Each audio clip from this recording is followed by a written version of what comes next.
Bah, un peu, oui. Euh, Bon, si je regarde dans l'activité de musicien, il y a un effet enfin, il y a un effet pervers dans l'intermittence par rapport au cachet, sachant que l'intermittence est liée au fait. L'intermittence n'est pas un métier. L'intermittence c'est une allocation chômage. Donc moi, j'ai toujours été étonné quand on dit je suis intermittent, mais ça, je, par contre, la question s'est vraiment posée sur qu'est-ce qu'être musicien et qu'est-ce que ça produit. Et l'idée était d'avoir, sur l'ensemble de ce qu'on pouvait faire, sur le fait d'être seulement interprète, sur le fait d'être compositeur ou arrangeur ou réalisateur artistique ou pédagogue, il y a un certain nombre il y a une diversité d'activités et de ressources qu'on aimerait rassembler justement au profit du musicien. Moi, à titre personnel, l'intermittence ne m'a pas séduit dans ce sens-là et que je m'y retrouve beaucoup plus sur cette idée qui ressemble plus à ce qu'on appellerait globalement l'artiste producteur qu'on retrouve beaucoup plus dans les pays anglo-saxons ou qui ressemble un petit peu au fonctionnement de la danse dans les compagnies belges où les chorégraphes ont leur structure, ils sont à la tête de leur structure, l'économie se génère autour de la structure, autour des créations, et voilà. Donc, enfin, je sais pas si je réponds à la question, mais là, en tout cas, je me suis jamais posé la question salariat ou pas salariat. La question que je me suis plutôt posée, c'est les moyens de rémunérer cette diversité d'activités de manière la plus simple possible et la plus cohérente avec ma vie de musicien. Et enfin, vous allez pouvoir répondre aussi. Et est-ce que vous touchez les subventions? Euh, Aucune des structures de musique unite n'a touché des subventions structurelles. C'est d'ailleurs la difficulté pour nous. Et même, il y a quelque chose d'assez marrant, c'est que quand on a lancé Musique Unite, je suis en contact très régulier avec l'ensemble des organismes professionnels, SACEM, Adami, Bureau Export, même le ministère et la DRAC, la DGCA et la DGMIC. Voilà. Ce qui s'est souvent dit au début et ce qui était assez marrant, c'était l'intérêt qu'il y avait sur cette structure, un intérêt notable à part, et c'est, mais vous ne collez dans aucune case pour les aides. Ce qui revenait assez systématiquement.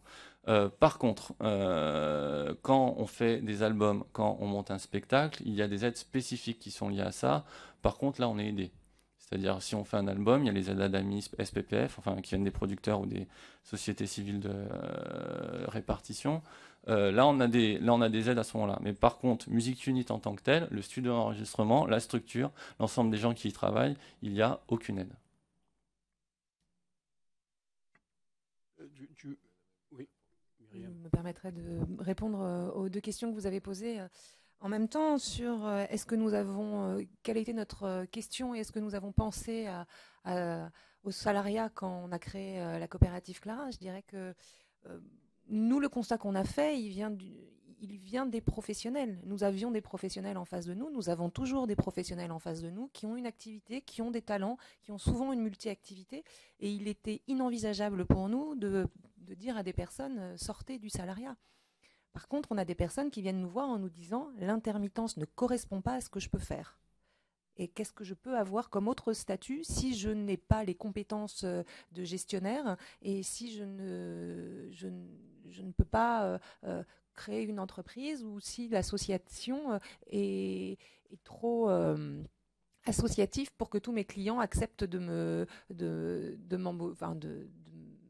prendre une prestation parce que ça va être petit, ça va être peut-être de la gestion à faire individuellement et comment je vais être accompagnée. Donc notre idée à nous était vraiment bien de se dire on a un très bon statut en France qui est l'intermittence pour certaines personnes, on a un très bon statut en France qui est l'association pour certaines personnes, on a un très bon donc on a plein de très bons statuts mais qui ne correspondent pas à tout le monde et qui ne répondent pas à tout ce que les personnes ont besoin selon les différents projets. Par contre, le salariat du régime général permettait de répondre à tout ça et permettait en plus et permet aussi encore aujourd'hui dans la coopérative, donc c'est pour ça qu'on a des personnes qui sont en CDI dans la coopérative, le CDI, le régime général permet à ces personnes de développer de l'activité et surtout de cotiser à toutes les caisses et les solidarités nationales pour pouvoir se recréer des droits. Donc on remet les personnes dans un système de cotisation, dans un système de reconnaissance de leur emploi et de leurs activités pour justement se dire, vous développez du chiffre d'affaires sur de la multi-activité, vous souhaitez avoir une reconnaissance professionnelle, vous êtes multi-acteur, très bien, vous êtes peut-être un entrepreneur, et on peut peut-être vous donner un terme qui va être notre désignation, qui va être celui d'entrepreneur salarié, puisqu'ils vont être entrepreneurs de leur propre activité avec leur propre nom de marque dans une entreprise collective et où ils vont être salariés pour pouvoir redévelopper de la sécurité professionnelle en ayant la sécu, la retraite. On ne parle pas du chômage parce qu'on considère qu'il reste dans la structure, mais on parle surtout du droit à la formation professionnelle, de la médecine du travail. Enfin, il y a une sécurité qui permet à ces personnes de vraiment continuer leur activité et puis de compléter et de se former. Donc on sécurise pour nous les parcours, puisqu'on peut faire des plans de formation, puisque nos salariés collectifs peuvent bénéficier de tout cela, tout en étant indépendants dans le développement de leur propre activité. Donc je pense qu'effectivement, le salariat et la sécurisation a été quelque chose d'essentiel et de primordial pour nous comme réponse à des questions du secteur artistique pour ceux qui sont en multi-activité. Je continue vraiment de le préciser. Pour ce qui est de la question sur les subventions, donc, je dirais comme sur Music Unit, nous n'avons pas eu de subventions structurelles de la part des sociétés de récolte de droits du secteur culturel. Par contre, nous avons aujourd'hui, pour créer des emplois, des conventions d'objectifs avec des collectivités territoriales et les pouvoirs publics qui nous permettent de pouvoir passer du temps à la création d'emplois et au suivi des différents projets des entrepreneurs avant qu'eux-mêmes développent leur propre chiffre d'affaires et avant qu'ils deviennent salariés. Tout cela s'arrête bien sûr, cet accompagnement, à partir du moment où ils sont salariés, puisqu'à partir de là, on considère qu'ils ont acquis une nouvelle autonomie de gestion et de création de leur emploi. Tout ce qui est de la gestion du chiffre d'affaires, de la facturation et des bulletins de paye fait partie de la mutualisation du collectif et de tout ce qui fait partie des synergies et des vertus de ce qu'on peut partager lorsqu'on partage des outils mutualisés. Donc c'est l'objet de la deuxième phase de la coopérative d'activité et d'emploi, c'est vraiment de mettre à disposition de personnes qui le souhaitent et qui participent de cette structure des outils mutualisés. Avant que je passe la parole à Fanelli, oui, je peux y aller. Alors, Fanelli et Michel. Michel? Je vais commencer, alors parce que moi j'ai plein de questions et plein de remarques, donc je vais en profiter. Donc pour être bien sûr de ce que vous nous avez dit tout à l'heure, le statut, moi je suis très surpris parce que vous nous avez dit que le statut d'auto-entrepreneur était compatible avec le statut d'intermittent, c'est-à-dire qu'on pouvait mixer les deux, donc je voulais être sûr de ça, parce que ça me paraissait un peu... Ouais, pas sur la même activité, d'accord. Je vais me faire un peu l'avocat du diable. Bon, je trouve très bien que la mutualisation, les marchés publics, etc., c'est assez intéressant, mais c'est quand même un domaine où les métiers artistiques, où la multi-activité est très souvent et majoritairement subie. C'est-à-dire qu'en gros, on n'a pas ses heures, on n'arrive pas à bénéficier des ACDIC au titre de l'intermittence, donc les revenus ne sont pas au rendez-vous, donc on essaye de les compléter par d'autres activités. C'est incompatible, en tout cas ça n'ouvre pas de nouveaux droits en termes, les heures ne sont pas prises en compte.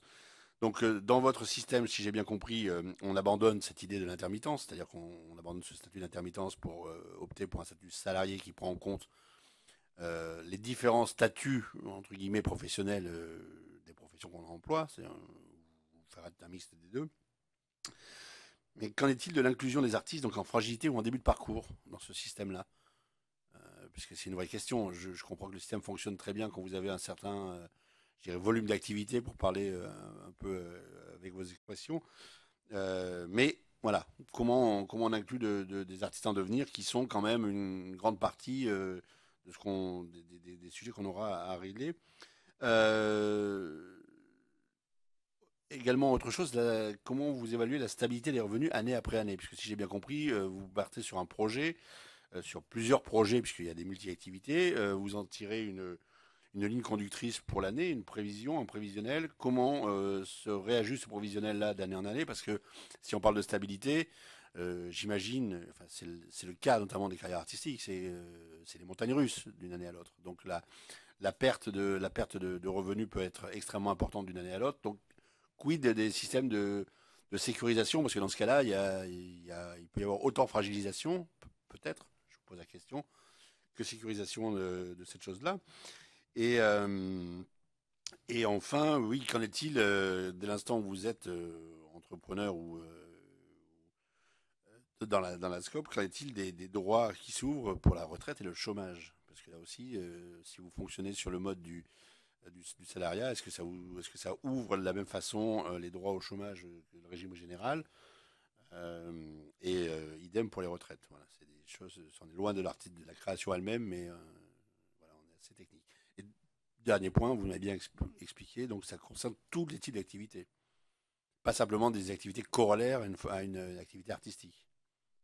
La multi-activité, c'est-à-dire vous allez jusqu'au bout. L'intermittent qui va vendre des télévisions chez Auchan, est-ce qu'il peut, voilà, est-ce que pour vous c'est la multi-activité de la même Merci pour vos questions. Alors, je vais les reprendre dans l'ordre. Les métiers artistiques, la multi-activité, souvent subie, oui, effectivement, elle est souvent subie par certains. Et puis, il y en a d'autres qui ont décidé de ne plus la subir et puis qui font un choix, comme dirait Hannah Arendt. Ça veut dire qu'on arrête de subir et puis on décide de faire le choix de sa vie, de sa carrière et de son activité. Et c'est ces personnes-là qu'on rencontre. En général, on a 500 candidatures par an pour à peu près 35 intégrations dans l'année. Donc, a priori, on a effectivement à peu près 500 personnes qui se posent ce type de questions sur Paris et l'Île-de-France aujourd'hui, sur le fait que ce ne soit pas subi, mais que ce soit réellement un choix de sortir de l'intermittence. Et on a réellement des personnes qui viennent nous voir en nous disant mon activité aujourd'hui, mon statut d'entrepreneur, c'est courir après des cachets parce que fictif, parce que je n'arrive pas avec mon activité. Et ils nous disent, je ne veux plus, je ne peux pas. Je ne veux plus travailler comme ça. Ça veut dire que mon activité en tant qu'artiste ne me permet pas d'être intermittent, donc je veux arrêter. Mais si je veux arrêter et compléter par, je sais pas, j'ai été, on en a pas mal hein, des personnes du spectacle vivant. Aujourd'hui, dans la coopérative, on a 70 personnes qui sont salariées. De ces 70 personnes, on a 4 personnes dans le secteur de la danse, dont une chorégraphe qui a une cinquantaine d'années et qui nous a dit voilà, je veux arrêter d'être intermittente, j'avais créé une association, je veux arrêter aussi. Ça veut dire que quelque part je suis obligée de faire un petit peu courir après des cachets. Ce que je veux, c'est développer mon activité. Et puis je me suis rendu compte qu'avec mon âge, je pouvais peut-être aussi apporter autre chose que uniquement des créations. Donc je peux compléter mes créations pour permettre à des gens de créer avec moi. Donc je peux enseigner, mais elle a fait aussi en complément une formation d'art thérapeute. Donc elle a 3 activités qu'elle a choisies aujourd'hui et qui sont différentes de la compétence qu'elle avait à la base, mais qui sont utilisées par le talent qu'elle avait prioritairement. Donc c'est là où je vous dirais, c'est un choix personnel, mais on n'a poussé personne de ces 500 personnes à venir nous voir. Donc on est vraiment sur le fait que, oui, il y a des personnes qui décident de changer d'orientation tout en gardant à la base leurs compétences de création. Je vous dis changer d'orientation parce que je parle de cette personne-là, mais la plupart des personnes qui viennent nous voir ne veulent pas changer d'orientation. Elles veulent juste avoir un statut qui va être plus sécurisant. Donc ce statut plus sécurisant permet d'enchaîner sur la deuxième question, sur le fait d'abandonner le statut d'intermittence ou non. Ça veut dire que c'est des personnes qui ont aussi un autre projet de vie.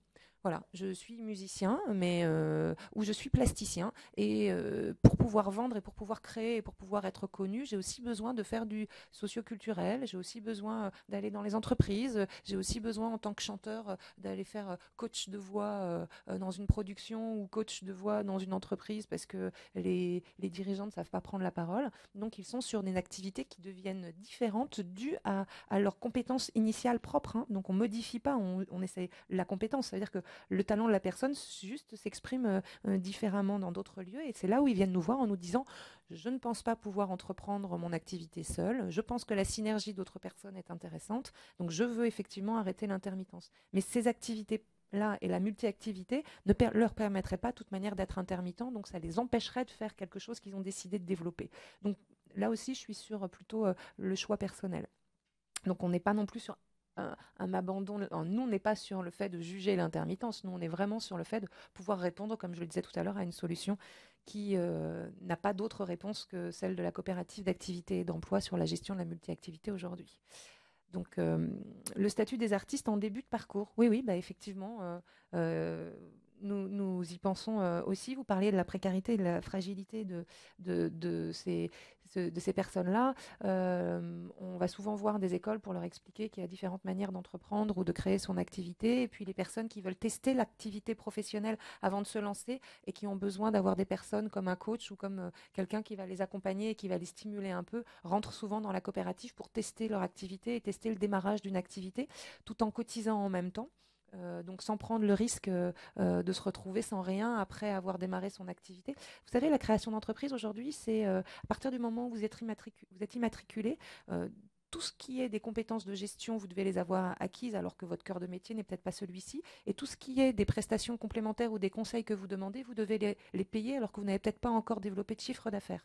Par la coopérative, on répond aussi à cette question sur la problématique de la création d'entreprise et sur l'entrepreneuriat en permettant à des personnes de mutualiser donc des questionnements et des outils pour le démarrage d'une activité. Donc on se positionne autant sur le test d'une activité que sur le développement d'une activité. Donc le côté test d'activité, ce sont toutes les coopératives d'activité et d'emploi en France aujourd'hui qui le développent.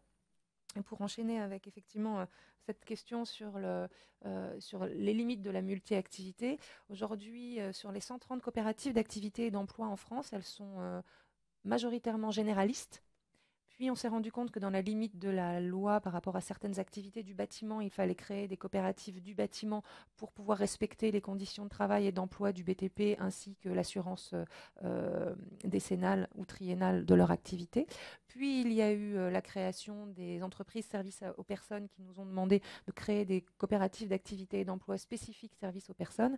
Et en même temps que cette réflexion sur le service aux personnes se faisait, depuis 2004, il y avait la création de la coopérative d'activité et d'emploi culture, justement pour pouvoir répondre aux questionnements et aux organisations spécifiques du secteur culturel et y intégrer la licence d'entrepreneur du spectacle.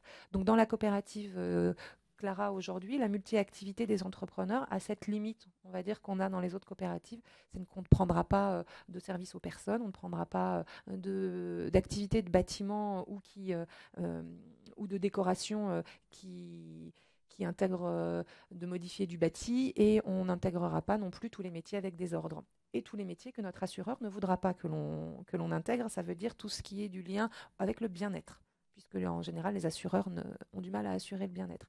Tout le reste des activités qui sont assurables peuvent être des activités complémentaires. Donc on a une créatrice de bijoux qui est... pour donner des exemples, qui est assistante de direction ou assistante personnelle en administratif. On a un développeur informatique, un musicien qui est développeur informatique et qui a 4 projets musicaux et qui tourne beaucoup. On a un designer qui est aussi musicien, qui donne aussi des cours. On a des professeurs de musique qui sont aussi musiciens en complément de leurs activités et qui partent de la même pratique de percussion corporelle. On a pas mal de percussions, des chorégraphes, comme je vous le disais, qui ont une activité peut-être de ludothérapeute ou de conteur ou en complément. On a des chanteurs qui vont faire du coaching. On a du coaching scénique pour des personnes qui ont travaillé sur le corporel. Aujourd'hui, le groupe Trio qui fait tous les zéniths de France est coaché sur leur posture scénique par une entrepreneuse de la coopérative et est filmé par un entrepreneur de la coopérative, puisqu'on a aussi des techniciens dans la coopérative qui vont justement compléter leurs activités avec les activités des autres. Et puis depuis 2012, nous avons créé un établissement de la coopérative Clara qui s'appelle Clarabis, qui est spécialisé sur l'audiovisuel, le numérique et le multimédia, parce que Clara ne pouvait pas intégrer les professionnels de l'audiovisuel et les financements du CNC pour la création audiovisuelle et numérique et pour les auteurs. Donc on a créé Clarabis qui permet de répondre aux besoins de ce secteur professionnel. La dernière question, effectivement, droit à la retraite et au chômage, oui. Bah oui, ils sont salariés du régime général dans la coopérative, donc ils cotisent à la retraite, au chômage, ils cotisent à plein quand ils ont plus que le SMIC en taux horaire, ils cotisent avec les allègements de la loi Fillon quand ils ont juste le SMIC en taux horaire. Ils bénéficient en fin d'année d'un accord de participation, d'un accord d'intéressement. Ils payent les impôts sur l'entreprise et ils payent les impôts sur le revenu. Juste un point, mais qui est pas anodin, sur la stabilité des revenus année après année par rapport aux prévisions et aux projets.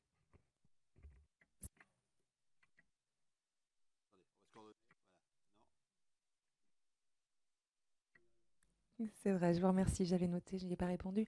La stabilité, alors les personnes sont accompagnées dans la coopérative pour le démarrage de leur activité. La stabilité, eh ben, écoutez, on essaye de faire du lissage sur le chiffre d'affaires pour essayer d'avoir une visibilité qui leur permet d'avoir un salaire qui soit le même tous les ans. Et s'il y avait un accident de parcours, l'accident de parcours, s'il est dû à des clients ou que leur activité n'est plus viable, eh ben, en général, ou ils démissionnent ou il y a de rupture conventionnelle. Mais la stabilité, on voit aujourd'hui, on a des personnes qui ont majoritairement une évolution du chiffre d'affaires dans la coopérative. En termes de proportion, on a des personnes qui ont démarré leur activité et qui ont évolué sur 18 mois jusqu'à arriver à un temps plein. Donc 18 mois, ça fait long, mais on est dans le secteur culturel, donc ça met plus longtemps dans le secteur artistique par comparaison avec les coopératives d'activité et d'emploi sur les métiers généralistes. On a fait une petite étude et on s'est rendu compte qu'il y avait besoin de plus de temps dans le secteur artistique pour développer un chiffre d'affaires stable ou à temps plein. Par contre, sur le niveau de rémunération, il correspond en général au taux horaire que la personne avait au préalable, si elle était salariée du régime général ou de l'intermittence au préalable, pour pouvoir justement continuer d'avoir les cotisations qui soient les mêmes. Ça dépend aussi quel est l'âge de la personne, hein, si on est à 2 ans de la retraite ou si on est à 40 ans de la retraite. Je ne pourrais pas vous donner de moyenne puisque, comme je vous le disais tout à l'heure, c'est du cas par cas. Et donc, comme on fait vraiment du cas par cas, même si c'est en grande série, hein, on pourrait faire une étude, mais elle donnerait une moyenne qui n'intégrerait pas l'individualité et le projet de chaque personne. Fanelli, tu veux intervenir? Pardon, Issam. Je vais répondre. Alors, moi, à l'inverse, je ne suis pas pour la multi-activité, en fait. L'idée de Musique Unie, c'était plutôt de pouvoir être musicien et rester musicien. Par contre, je suis pour que les multiples ressources me reviennent. Donc c'est plus cette idée-là. Après, on s'est adapté à la sensibilité des musiciens. Il y a 2 cas de figure, hein, si je peux être schématique à Musique Unite.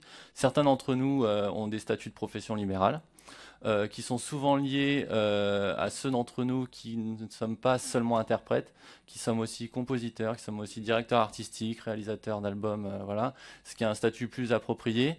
Et d'autres musiciens sont encore intermittents, ils sont associés, et voilà.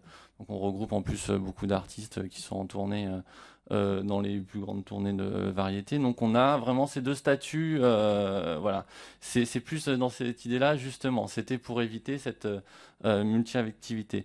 Par contre, c'est vrai que ça nous demande être bon gestionnaire, avoir quelques connaissances juridiques, savoir faire des contrats, avoir le suivi comptable, négocier les contrats avec les partenaires, ce qui sont aussi des choses qui ne sont pas données à tout le monde ou à tous les musiciens, ou le simple fait qu'on a aussi le droit de ne pas s'y intéresser.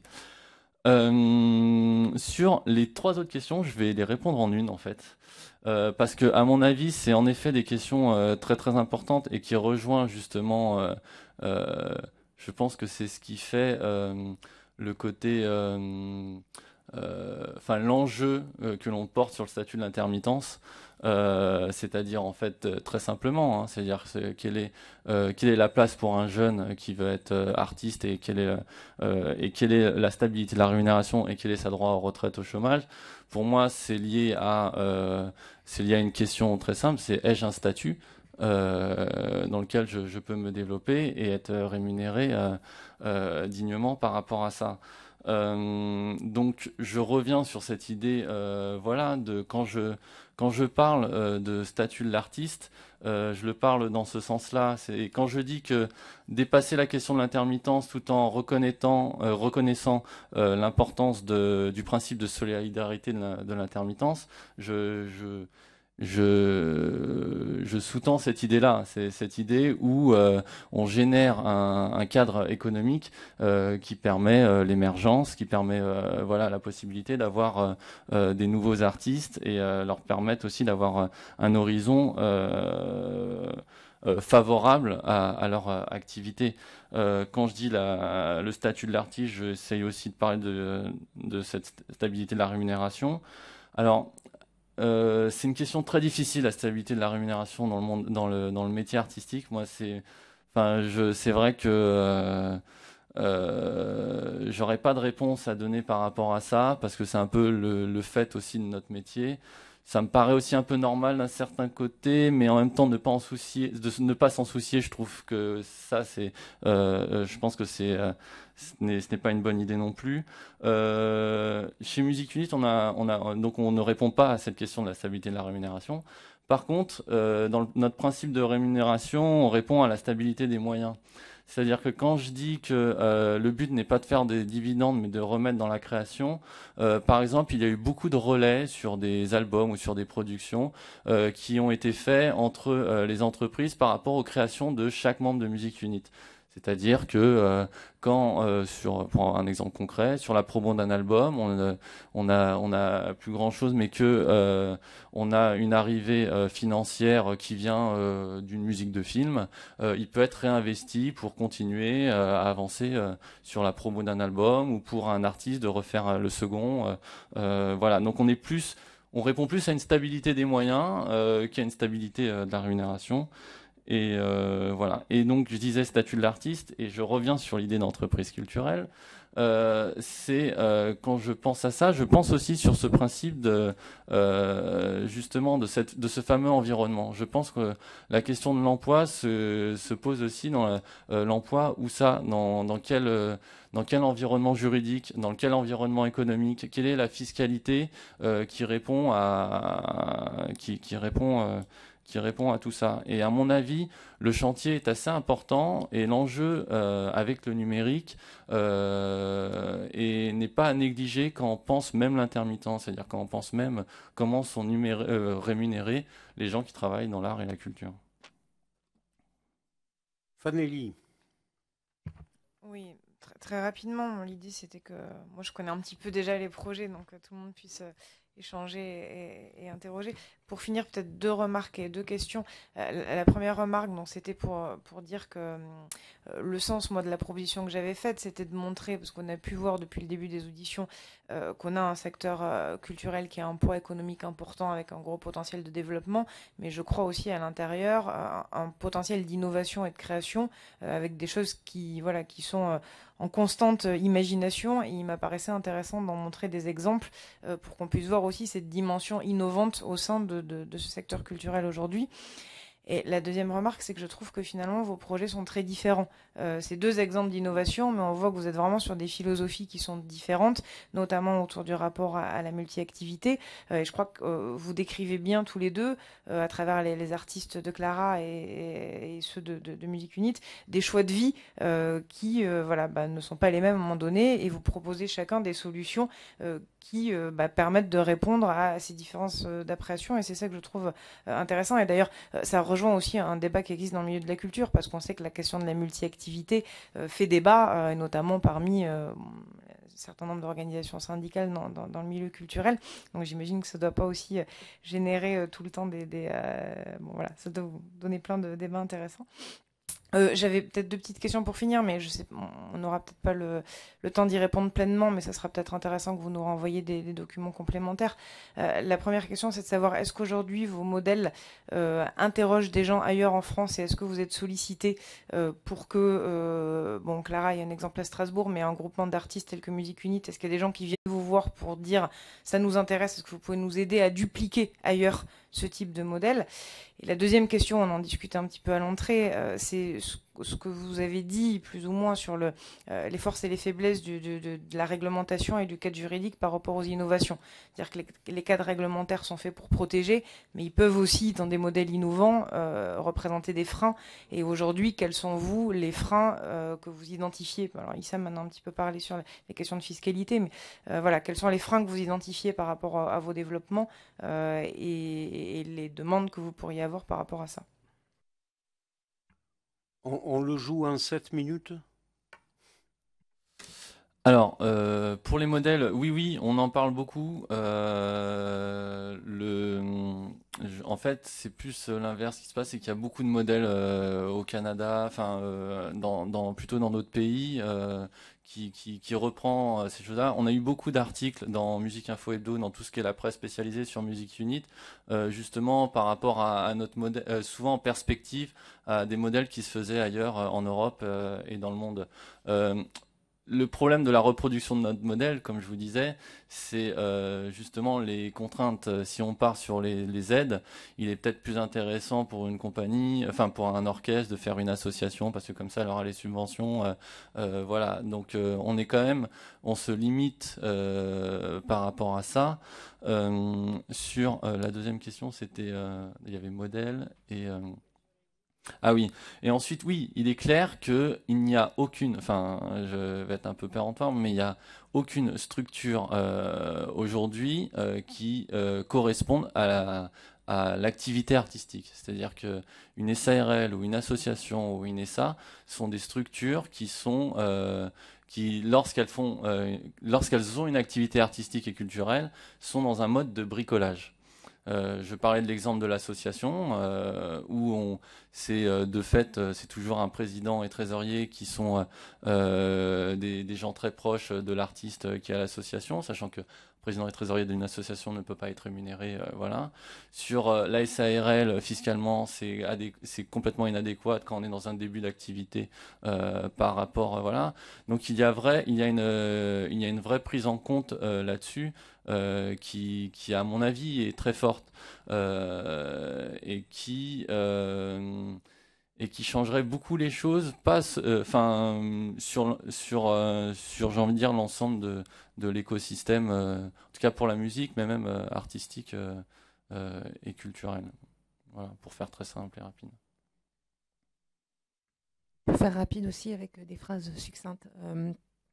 Effectivement, nos modèles, le modèle de la coopérative d'activité et d'emploi se développe en général, aussi au Canada, en Maroc, en Suisse, en Suède et surtout en Belgique.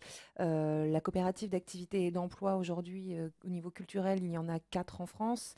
Il y en a une à Orléans qui s'appelle Artefact depuis 2010. Et puis il y a des départements culture dans d'autres CAE généralistes pour qu'il y en ait à peu près. L'objectif, c'est qu'on puisse répondre aux questions des artistes dans chaque région française d'ici à 5 à 6 ans. Donc on est en train de mettre en place justement le modèle d'essaimage pour pouvoir soutenir ce développement-là, et le réseau Coopérer pour entreprendre est en train de mettre en place un label pour être sûr que les pratiques professionnelles soient bien respectées et appliquées, et qu'il n'y ait pas de détournement de nos pratiques de coopératives d'activité et d'emploi parce qu'elles seraient mal appliquées. Donc on est vraiment en train de sécuriser ça au maximum. On a justement été auditionné par le cabinet de Benoît Hamon dans le cadre de la loi sur l'économie sociale et solidaire, mais sur les coopératives d'activité et d'emploi au niveau généraliste, vraiment pas du tout au niveau culturel, mais pour essayer de voir quels pourraient être nos freins et nos limites aussi au niveau réglementaire. Je dirais que aujourd'hui, une coopérative d'activité et d'emploi culturel répond à des besoins non couverts par la société actuellement. Donc on est aussi dans l'innovation, donc on est automatiquement dans une limite sur un cadre qui fait qu'on essaie d'innover, et puis c'est peut-être par notre innovation que ça nous permettra de voir qu'il faut peut-être faire bouger quelques lignes. En tout cas, ce qu'on peut voir, c'est que dans la coopérative d'activité et d'emploi, une personne étant auteur ne peut pas intégrer ses droits d'auteur, puisque sinon elle devrait cotiser au niveau du régime général sur les droits d'auteur qu'elle intégrerait pour pouvoir faire augmenter son chiffre d'affaires. Donc ça veut dire qu'automatiquement, elle continue de devoir gérer ses droits d'auteur à l'extérieur de ses activités. pour la vente d'œuvres d'art plastique, elle doit automatiquement passer par la Maison des Artistes, puisqu'il y a une obligation en France qui fait que pour 1 euro d'œuvre originale, on doit passer par la Maison des Artistes, mais ce sont souvent des personnes qui ne peuvent pas atteindre dans l'année le montant minimum donc qui cotisent, mais qui ne peuvent pas bénéficier de la sécurité sociale. Et même si ce sont des personnes qui arrivent à ce niveau-là de cotisation, elles ont fait le choix d'avoir une autre activité à côté. Et donc, aujourd'hui, effectivement, l'obligation de vendre toutes les œuvres originales et uniques par la Maison des Artistes pose une limite aux personnes dans la coopérative d'activité et d'emploi, parce qu'elles doivent les vendre avec de la TVA. La convention collective aussi pour les artistes du spectacle vivant dans la coopérative d'activité et d'emploi. Donc ils ont une convention collective qui est celle de la coopérative. Donc nous aujourd'hui nous sommes sur de la Syntec en tant que structure de conseil. Il y a la coopérative de Strasbourg Art en réel est notée autre. Donc la convention collective, c'est le droit du travail, tout simplement, il n'y en a pas. Donc les personnes qui sont dans la coopérative sont considérées comme salariées avec une activité de salariés. Donc on cotise quand même pour la sécurisation de l'emploi aux différentes caisses correspondant aux activités artistiques de spectacle vivant parce qu'on l'a décidé. Donc ce qui nous fait du travail en plus, même si on sait que la convention collective est compliquée. Et c'est à ce niveau-là en fait qu'on se retrouve effectivement dans des échanges et des débats avec les syndicats aujourd'hui qui nous demandent si on a bien pensé à la sécurisation du professionnel. Et oui, on y a pensé, mais on y a pensé et on fait de notre mieux, mais on fait de notre mieux avec ce que la loi nous permet. Donc après, considérer le salarié dans la coopérative comme un indépendant sur ses activités, ça pose la question aussi de la subordination par rapport à l'employeur. Et ça, c'est une question générale sur les coopératives d'activité et d'emploi qui est traitée en ce moment par la Confédération générale des SCOP avec le cabinet de Benoît Hamon et les services du ministère du Travail. Donc on est vraiment sur cette question-là aujourd'hui, sur essayer de régler ça. Et puis après, dans le secteur culturel, spécifiquement, il y a une confusion parfois avec un détournement de l'usage, un détournement de la création de cachets, qui sont les entreprises de portage de cachets d'intermittence, où on a une circulaire qui est parue en novembre dernier par le ministère de la Culture qui dit que les entreprises de portage ne peuvent pas avoir la licence entrepreneur de spectacle si elles font des cachets à des personnes pour lesquelles elles ne sont pas elles-mêmes productrices. Et donc, il y a des structures qui ont été identifiées. Et puis après, les coopératives comme la coopérative Clara et la coopérative Art en réel n'ont bien sûr pas été identifiées dans ce cas-là parce que nous ne faisons pas de portage. Par contre, il y a parfois un manque de connaissance de certains techniciens et de certains services qui fait qu'ils nous amalgament malheureusement à ce genre de choses. Et donc, on doit, cette année, pour la revalidation de notre licence entrepreneur de spectacle, rejustifier que nous ne faisons pas de portage, que nous cotisons partout, que nos entrepreneurs sont bien salariés et qu'ils ont bien une activité artistique et de création. Voilà, ce sont un peu les limites et les freins que nous rencontrons aujourd'hui. Merci. Pour faire simple, est-ce qu'on peut dire que la coopérative, c'est la solution alternative non, mais à l'intermittence ou pas ou un autre mais complémentaire, c'est pas pareil justement. Donc je vous répondrai non parce qu'on n'est pas une solution alternative, on est une solution complémentaire pour des personnes qui ont un autre projet. Voilà, c'est pas la même activité, c'est pas les mêmes volontés. Aujourd'hui, quand il y a des personnes qui viennent me voir et qui me disent, voilà, je fais du spectacle vivant, plus telle activité, je leur dis très bien, allez voir, essayez d'avoir le statut d'intermittence, ce sera beaucoup plus adapté à ce que vous faites. Il y a des personnes pour qui le statut d'intermittence continue est vraiment l'adaptation du statut le plus adéquate par rapport à leur activité. Et il y a des personnes qui ont une multi-activité qui provoque des collusions de statuts et qui fait qu'ils sont empêchés de travailler plutôt que pouvoir toutes les réaliser et de pouvoir être payés par tous ces statuts. Est-ce que, c'est une forme de boutade et de provocation pour conclure, est-ce que vous pensez à aller voir l'UNEDIC pour leur dire mais finalement vous auriez intérêt à nous subventionner? Mais comme dans toute boutade, il y a une part de sérieux. Ben oui, le surcoût c'est 300 millions, ils ont intérêt à développer un réseau comme le vôtre à travers toute la France. Ils font partie effectivement du comité de pilotage des coopératives d'activité et d'emploi, avec qui, pour Pôle emploi, nous avons une convention nationale avec eux sur le fait qu'ils nous renvoient des personnes chez nous et que surtout ils acceptent d'indemniser au terme des allocations chômage les personnes qui sortent de la coopérative pour arrêt de leur activité. Donc les personnes sortant de la coopérative sont considérées comme des salariés et donc ne sont pas considérées comme du portage, mais bien comme des salariés. Donc ils ont mis du temps à bien vouloir accepter, mais ils acceptent aujourd'hui de rémunérer les personnes qui ont cotisé sur une activité croissante et sur du long terme, parce que nous ne faisons pas de ponctualité de salaire et nous sommes vraiment sur un accompagnement d'activité sur du long terme. Voilà, alors d'ici à... Effectivement, c'est une idée, je vais soumettre à mes instances. Je vous remercie. Par contre, pour moi, sur le déficit de l'UNEDIC, pour moi, c'est un déficit structurel. Je ne le connais pas. Par contre, je préfère poser la question pourquoi il n'y a pas, pourquoi on ne sollicite pas plus de ressources par rapport au fait de rémunérer. Parce que si on veut le déficit de l'UNEDIC, il suffit de changer une manière de penser l'intermittence, il n'existe plus. C'est très structurel. C'est-à-dire que si déjà on sait très bien que la plupart des intermittents sont des gens qui travaillent dans l'audiovisuel, donc ça pose plus une question de quel est l'investissement de l'État par rapport à ça. Et donc pour moi, j'ai envie de dire, c'est un faux déficit entre guillemets. Par contre, à mon avis, la question qui me paraît plus importante et qui est aussi se mettre au niveau des enjeux d'aujourd'hui, des enjeux du numérique, des enjeux aussi du fait que la culture et l'art se développent aussi bien là que sur Internet. Voilà, c'est comment se fait-il que des endroits où il y a énormément d'argent, je pense qu'en fait, on n'est pas un problème où on manque d'argent, on a beaucoup d'argent. Par contre, comment se fait-il que ceci n'est pas utilisé pour rémunérer les gens qui travaillent? Et je vais faire je vais finir là-dessus en étant très franco-français et pro-européen. L'enjeu par rapport au numérique est lié sur les contenus. C'est-à-dire qu'on a de toute façon, on rattrapera pas les 30 ans de retard sur les États-Unis et le reste du monde sur Google. Voilà. Par contre, qu'est-ce qu'on diffuse? Où sont les artistes? Où est la culture? Où est la création? Et que répondre à ça politiquement en termes de je mets mes ressources au service de ça, là, la richesse, voilà, on sait où on la place, quoi. Non, je vous garantis qu'il y a un déficit de l'UNEDIC, hein, ça c'est indéniable. Qu'il soit dû à l'intermittence, là on peut discuter. J'ai bien compris, sinon que après ça soit une question de tuyaux et de répartition des richesses. Bon, je sais pas, je crois que vous êtes un peu socialiste, faudrait qu'on en parle, hein, mais bon.